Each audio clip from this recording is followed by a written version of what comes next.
ಎಲ್ಲ ಸ್ಪರ್ಧಾ ಮಿತ್ರರಿಗೆ ಈ ತರಗತಿಗೆ ಸ್ವಾಗತವನ್ನು ಬಯಸುತ್ತಾ ನಾವು ತರಗತಿಯನ್ನು ಪ್ರಾರಂಭಿಸೋಣ. ಡಿಸೆಂಬರ್ 26, 27, 2025ರಂದು ಪ್ರಧಾನಿ ನರೇಂದ್ರ ಮೋದಿ ಅವರು ರಾಷ್ಟ್ರೀಯ ಪ್ರೇರಣಾ ಸ್ಥಳವನ್ನು ಎಲ್ಲಿ ಉದ್ಘಾಟಿಸಿದರಂತೂ ಕೇಳಲಾಗಿದೆ.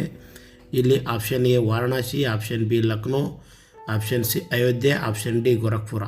ಇಲ್ಲಿ ನೋಡಿ ಸ್ನೇಹಿತರೆ, ಆಪ್ಷನ್ ಬಿ ಲಕ್ನೋದಲ್ಲಿ ಏನಪ್ಪ ಅಂದ್ರೆ ರಾಷ್ಟ್ರೀಯ ಪ್ರೇರಣಾ ಸ್ಥಳವನ್ನು ಉದ್ಘಾಟನೆ ಮಾಡಲಾಗಿದೆ. ನಮ್ಮ ಎರಡನೇ ಪ್ರಶ್ನೆ ನೋಡೋಣ.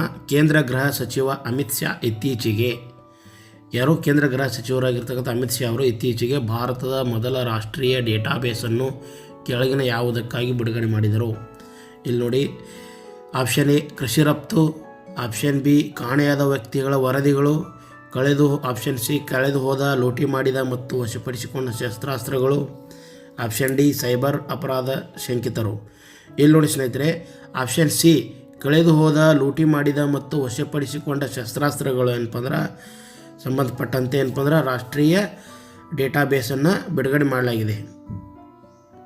ಡಿಸೆಂಬರ್ 2025ರಲ್ಲಿ ಬಿಹಾರದ ಮೊದಲ ಪರಮರುದ್ರ ಸೂಪರ್ ಕಂಪ್ಯೂಟರನ್ನು ಯಾವ ಸಂಸ್ಥೆಯಲ್ಲಿ ಉದ್ಘಾಟಿಸಲಾಯಿತು? ಇಲ್ಲಿ ನೋಡಿ, option A NIT Patna, option B IIT Patna, option C Patna ವಿಶ್ವವಿದ್ಯಾಲಯ, ಆಪ್ಷನ್ ಡಿ IIM ಬೋಧಗಯಾ. ಇಲ್ಲಿ ಏನಪ್ಪ ಅಂದ್ರೆ ಆಪ್ಷನ್ ಬಿ IIT ಪಾಟ್ನಾದಲ್ಲಿ ಏನಪ್ಪ ಅಂದ್ರೆ ಪರಮರುದ್ರ ಸೂಪರ್ ಕಂಪ್ಯೂಟರನ್ನು ಉದ್ಘಾಟಿಸಲಾಗಿದೆ. ಡಿಸೆಂಬರ್ 2025ರಲ್ಲಿ ತೆರಳಾದ ವಿಶ್ವದ ಅತಿ ಉದ್ದದ ಎಕ್ಸ್ಪ್ರೆಸ್ ವೇ ಸುರಂಗವಾದ ಟಿಯಾನ್ಶಾನ್ ಶೆಂಗ್ಲಿ ಸುರಂಗ ಎಲ್ಲಿದೆ?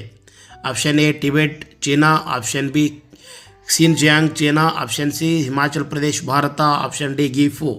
ಇಲ್ಲಿ ನೋಡಿ, ಆಪ್ಷನ್ ಬಿ ಕ್ಸಿನ್ಜಿಯಾಂಗ್ ಚೀನಾದಲ್ಲಿ ಏನಪ್ಪ ಅಂದ್ರೆ ವಿಶ್ವದ ಅತಿ ಉದ್ದದ ಎಕ್ಸ್ಪ್ರೆಸ್ ವೇ ಸುರಂಗವಾದ ಟಿಯಾನ್ಶಾನ್ ಶೆಂಗ್ಲಿಯನ್ನು ಸುರಂಗ ಅಲ್ಲಿದೆ.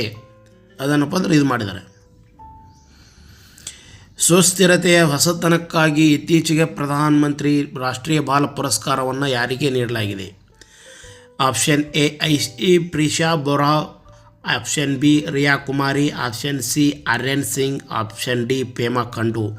ಇಲ್ಲಿ ನೋಡಿ, ಆಪ್ಷನ್ ಎ ಐಸಿ ಪ್ರಿಷಾ ಬೋರಾ ಅವರಿಗೆ ಏನಪ್ಪ ಅಂದ್ರೆ ಸುಸ್ಥಿರತೆಯ ಹೊಸತನಕ್ಕಾಗಿ ಏನಪ್ಪ ಅಂದ್ರೆ ರಾಷ್ಟ್ರೀಯ ಬಾಲ ಪುರಸ್ಕಾರವನ್ನು ನೀಡಲಾಗಿದೆ. ಪ್ರಧಾನಮಂತ್ರಿ ರಾಷ್ಟ್ರೀಯ ಬಾಲ ಪುರಸ್ಕಾರ.